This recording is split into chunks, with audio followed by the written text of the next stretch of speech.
नमस्कार दोस्तों, मैं रजनीश आज फिर से आपके लिए एक नया वीडियो, एक नई कहानी लेकर के आया हूं। और हो सकता है आपका भी हृदय परिवर्तन हो जाए ये कहानी देख करके। तो चलिए आज की कहानी ज़्यादा समय खराब न करते हुए कहानी शुरू करते हैं। एक भिखारी की शव यात्रा कहानी है ठाकुर जी के बारे में, अपने श्री कृष्ण जी भगवान के बारे में। तो कमल नारायण नाम का एक व्यक्ति जो कि कपड़े का बहुत ही बड़ा व्यापारी था, वो ठाकुर जी का बड़ा भक्त भी था। भक्त होने के साथ साथ बहुत ही दयालु प्रवृत्ति का था। वो जिस मंदिर में भी जाता दिल खोल कर दान करता, अस्पतालों में दान करता, गरीब कन्याओं की शादी करवाता और बहुत ही पुण्य कार्य करता। व्यापार के लिए उसको अलग अलग शहरों में जाना पड़ता। घर में तो ठाकुर जी की वो परिवार सहित बहुत सेवा करता ही था, लेकिन कभी व्यापार के लिए भी वह जब बाहर जाता तो जिस नगर में रहता उस नगर में किसी ना किसी मंदिर को ढूंढ ही लेता। उसको व्यापार करने में कम से कम 1 महीना लगता था। 1 महीने वो एक ही जगह पर रहता, इसलिए अपना नियम पूरा करने के लिए वहाँ कोई ना कोई मंदिर ढूंढ ही लेता और वहाँ ठाकुर जी की खूब सेवा करता। उस मंदिर में खूब दान देता। जितने भी भिखारी उस मंदिर में होते, जितने दिन भी वो वहाँ जाता, किसी न किसी दिन कभी कंबल, कभी किसी दिन बर्तन, किसी दिन खाने की चीज़ें, कभी पैसे, ऐसे भिखारियों को वो बांटता और उनसे खूब आशीर्वाद लेता। उसको गरीबों का आशीर्वाद भी मिल जाता और ठाकुर जी का भी। लेकिन उसको एक पैसे का भी घमंड नहीं था।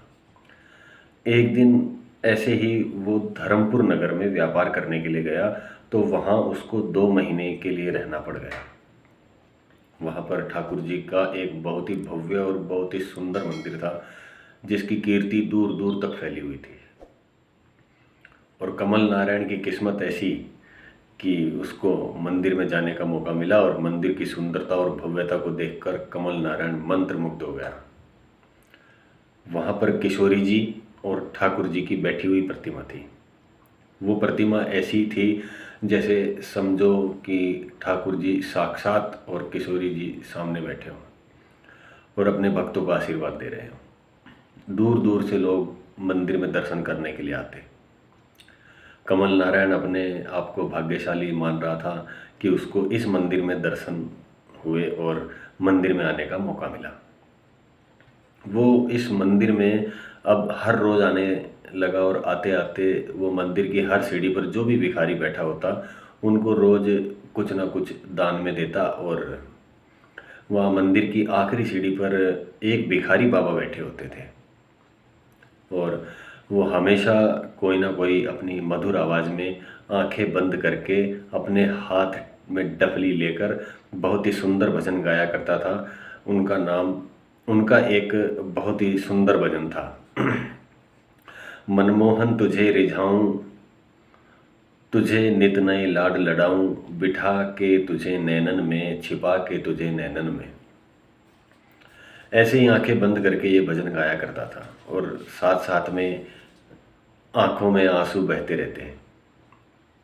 उसके साथ एक छोटा सा बालक भी बैठा होता था जो कि बहुत सुंदर और आकर्षक था। उसने बालक ने शरीर पे केवल एक छोटी सी धोती पहनी होती थी और सिर पर एक चोटी हुई होती और कमर पे एक पीताम्बर बंधा होता था। दिखने में वो भिखारी का बेटा नहीं लगता था, लेकिन वो हमेशा उस भिखारी की कभी गोद में बैठता, कभी भिखारी के पीछे छिप जाता, कभी भिखारी की आंखों से आंसू पोंछता और कभी उसकी आंखों में आगे आए हुए बालों को अपने हाथों से पीछे करता। भिखारी मंदिर की आखिरी सीढ़ी पर बैठा होता था। उसके साथ एक पत्थर का बेंच लगा होता था। कमल नारायण वहाँ जाकर हमेशा बैठ जाता और उस भिखारी बाबा का भजन सुनकर मंत्रमुग्ध होता था। वो हमेशा भिखारी बाबा और उसके साथ बैठे बच्चे को हमेशा 2 चीज़ें देता, चाहे कंबल हो, पैसे हो, या जब भी वो उस बच्चे को और जब भी उस बच्चे को अपने पास बुलाता कमल नारायण, तो बच्चा भिखारी बाबा के पीछे छिप जाता और मंद मंद मुस्कुराता। अब कमल नारायण को आए हुए लगभग 2 महीने होने वाले थे। एक दिन कमल नारायण मंदिर से होकर नीचे आ रहा था, तो बाबा वही भजन गा रहे थे, मनमोहन तुझे रिझाऊं, तुझे नित नए लाड लडाऊं, बिठा के तुझे नैनन में, छुपा के तुझे नैनन में। तो कमल नारायण ने देखा कि वो भिखारी की आंखों में लगातार आंसू बह रहे हैं और वो छोटा सा बालक उनकी गोदी में बैठकर उनकी आंखों के आंसू पोंछकर उनके लाड लड़ा रहा है। तो जब उनका भजन खत्म हुआ तो कमल नारायण बाबा को बोला, बाबा आप बहुत अच्छा भजन गाते हो, मुझे आपका भजन बहुत अच्छा लगता है, ये हमेशा मुझे याद रहेगा। तो बाबा जी एकदम से कमल नारायण की तरफ देख के बोले कि सेठ जी आप कौन हो?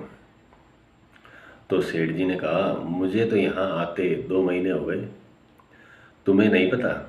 मैं तो रोज़ यहाँ पर आकर मंदिर में तुम्हें हमेशा 2 चीज़ें दे करके जाता हूँ, एक तुम्हारे लिए और एक तुम्हारे साथ जो बालक होता है उसके लिए। तो वो बोला, हाँ हाँ, मेरी गोदी में हमेशा 2 ही चीज़ें पड़ी होती थी, लेकिन मैं हमेशा ये सोच के हैरान रहता कि मैं तो अकेला हूँ, लेकिन ये 2 चीज़ें कौन रख के जाता मेरी गोदी में?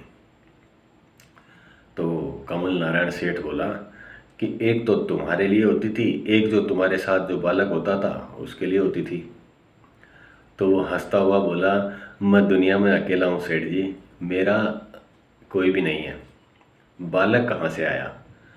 तो कमल नारायण हैरान हुआ, बोला, नहीं, मैंने खुद देखा है, एक छोटा सा 6 साल का बालक धोती पहने हुए, सुंदर चेहरे वाला, कमल पे पीला पीताम्बर बांध के कभी तुम्हारे आंसू पोंछता है, कभी सीढ़ी में ऊपर जाता है, कभी सीढ़ी से नीचे उतरता है, कभी वो तुम्हारे बालों को पीछे करता है, कभी तुम्हारी गोदी में बैठता है, और जब मैं उसको बुलाता हूँ तो तुम्हारे पीछे छिप जाता है।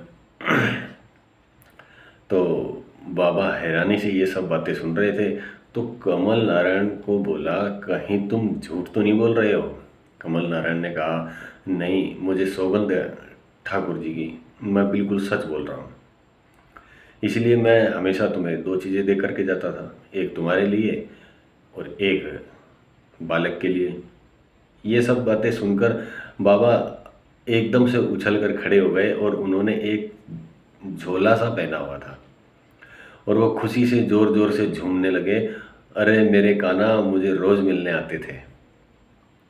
वो तो निहाल हो गया, वो भागा भागा मंदिर की सीढ़ियाँ चढ़ने लगा। अरे कान्हा, क्या तुम मुझसे मिलने आते थे? अरे लाला, क्या तुम मेरे आंसू पोंछता था? अरे ओ मुरली मनोहर, मेरा भजन सुनने के लिए तू मेरे पास आता था।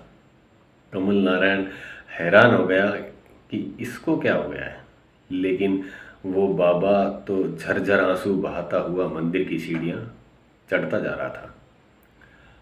उसके आंसू गिरने से सीढ़ियों में फिसलन हो जाती थी और वो 2-3 सीढ़ियाँ नीचे गिर भी गया, लेकिन उसको कोई होश नहीं, बस वो तो हाथ फैलाए कान्हा की तरफ, ठाकुर जी की तरफ, किशोरी जी की तरफ भागा जा रहा था और खुशी से पागल होता जा रहा था कि मेरे कान्हा रोज़ मेरा भजन सुनने आते थे। और वो भागता भागता मंदिर पहुंचा। आज तो पुजारी जी ने भी उसको नहीं रोका और सीधा जाकर मंदिर के गर्भगृह में पहुंचकर ठाकुर जी की बैठी हुई प्रतिमा के पास जाकर ठाकुर जी की गोद में अपना सर रख दिया और आंसू बहाता हुआ बोला, ठाकुर जी, आप तो हमेशा मेरी गोदी में आकर खेलते थे, आज मेरा सौभाग्य देखो कि आज मेरा सर आपकी गोद में है। और ऐसे कहते कहते उसकी आंखें खुल गई, लेकिन ठाकुर जी ने उसको अपने धाम बुला लिया। कमल नारायण भागा भागा ऊपर आया तो उसने देखा कि बाबा तो ठाकुर जी की गोद में बैठकर हमेशा के लिए उनके धाम पहुंच गया। तो पुजारी जी ने कमल नारायण से पूछा, बाबा को ऐसा क्या हुआ जो आज ये इतना विचलित हो गया और खुश होता हुआ ठाकुर जी के पास आया? तो कमल नारायण ने उनको सारी बात बताई कि इस तरह से ठाकुर जी खुद उसका भजन सुनने के लिए उसके पास आते थे, उसकी गोदी में बैठते थे। ये कमल नारायण के पुण्य कर्म का फल था, जो कि बालक बने ठाकुर जी केवल उसको ही नजर आते थे। पुजारी लोग हैरान हो गए, सब लोग जो मंदिर में आए हुए थे वो सब लोग हैरान हो गए और ठाकुर जी की और बाबा की जय जयकार करने लगे। पुजारी जी तो अपने आप को कोसने लगे कि हम तो रोज़ ठाकुर जी की सेवा करते हैं, लेकिन हमारा ऐसा सौभाग्य नहीं कि ठाकुर जी हमारे पास आए। और एक भिखारी जो कि सच्चे मन से ठाकुर जी को पुकारता था और ठाकुर जी उसके पास रोज आते थे। सब लोगों ने मिलकर उस भिखारी की शव यात्रा निकाली, जिसमें ढोल मजीरे छेने बज रहे थे, हरि नाम का संकीर्तन हो रहा था, राधे राधे सब गा रहे थे। तो सब लोगों को बाबा की किस्मत पे हैरानी हो रही थी कि देखो, एक भिखारी होकर इसकी शव यात्रा एक संत की तरह निकाली जा रही है। इसलिए सच्चे मन से जो भी ईश्वर का भजन करता है, उसको लाडली लाल ठाकुर जी हमेशा उसको अपनी गोद में बिठाते हैं। लाडली जी हमेशा उसको अपनी गोद में बिठाती है और अंत में उसको महामंत्र के जाप से और राधा नाम की धुनी से विदा किया जाता है। वहाँ पर विलाप नहीं, वहाँ तो महामंत्र की धुनी गूंजती है। इसलिए हमें किशोरी जी और ठाकुर जी का निरंतर भजन करते रहना चाहिए और सच्चे मन से उनकी शरण में रहना चाहिए, जैसे किशोरी जी और ठाकुर जी ने उस बाबा पर कृपा की। किशोरी जी, हमारी किस्मत भी ऐसी ही बनाना, हमें भी महामंत्र और राधे नाम की धुनी से ही अपने धाम बुलाना।